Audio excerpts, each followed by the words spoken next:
Les amis, bonjour. J'espère que vous allez bien. Kylian Mbappé, que se passe-t-il avec le natif de Bondy et l'actuel joueur du Paris Saint-Germain?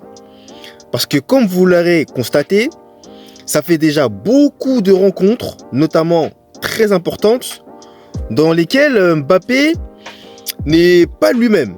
Je ne sais pas comment vous expliquer, mais on sent qu'il ne pèse pas, qu'il n'a pas cette influence qu'il peut avoir en attaque. Et c'est clair que moi je suis en train de m'interroger sur ce qui se passe en ce moment. Qu'est-ce qui lui arrive très concrètement? Bon, il y a déjà des pistes qui ont été dites par rapport à cette méforme de Mbappé. Et visiblement, l'une autre qui reviendrait assez souvent serait celle de Luis Enrique, qui considérait désormais Kylian Mbappé comme étant un joueur normal, entre guillemets bien entendu. Mais moi j'ai aussi une autre piste, c'est que après que Mbappé ait annoncé officiellement qu'il allait quitter le Paris cet été, eh bien je pense que c'est encore davantage un petit peu plus crispé les esprits qui n'étaient déjà pas très forts entre le staff parisien, bon quand je parle du staff c'est les dirigeants parisiens, et le clan Mbappé.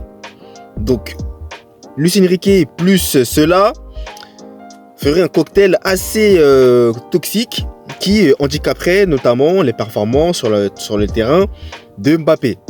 Bon, moi j'ai pour habitude de dire que ces pistes-là, moi je les écarterais tous et toutes parce que très concrètement, on va pas non plus se dire que c'est à cause du fait que Luis Enrique considérerait Mbappé comme un joueur lambda qui n'arrive pas à avoir des bonnes performances sur le terrain, ou bien que entre lui et les dirigeants parisiens ça serait tendu. Moi je pense très clairement et tout simplement que Mbappé vit une période assez compliquée et que bon dans sa tête aussi c'est pas non plus stable. C'est d'ailleurs pour ça qu'après la défaite notamment contre le Barça qu'il n'a pas du tout apprécié, qu'il n'a pas du tout aimé, eh bien d'après ce que j'ai pu voir il est allé prendre un petit bol d'air frais du côté de la Suisse pour se ressourcer un peu les idées.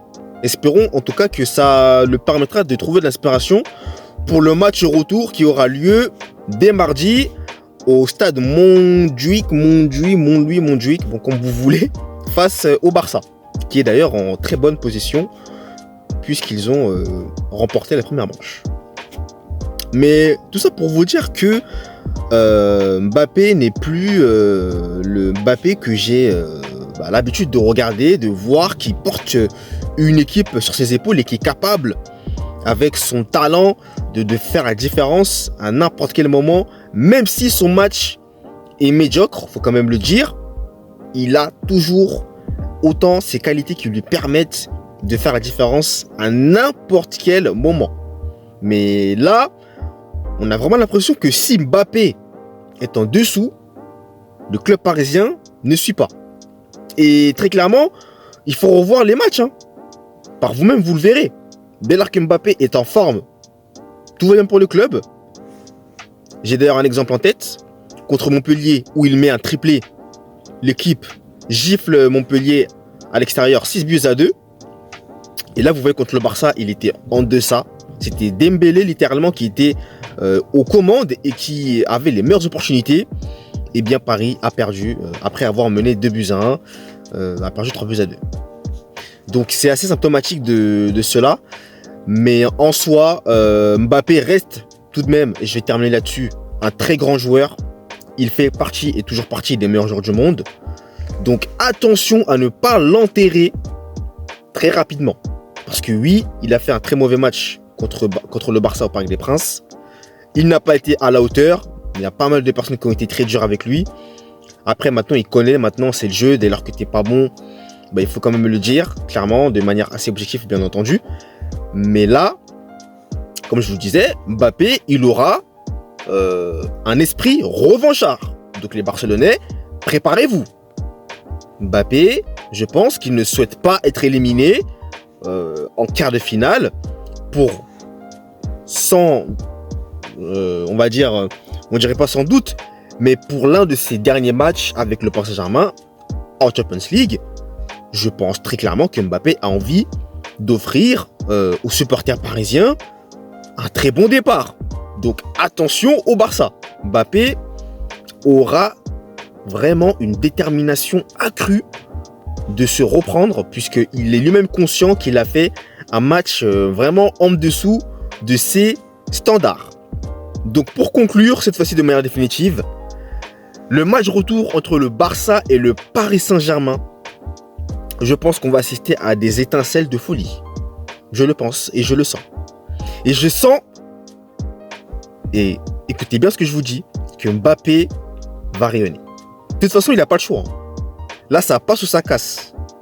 Donc, si ça passe, ça serait incroyable. Si ça casse, eh bien, ça risque d'être compliqué.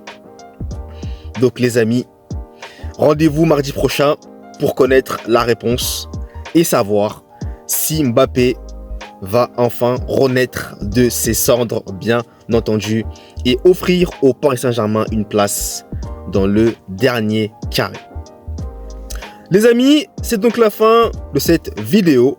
Merci à vous de l'avoir suivi en intégralité. N'hésitez pas à vous abonner, à commenter, à liker. On va être bientôt 700 sur la chaîne.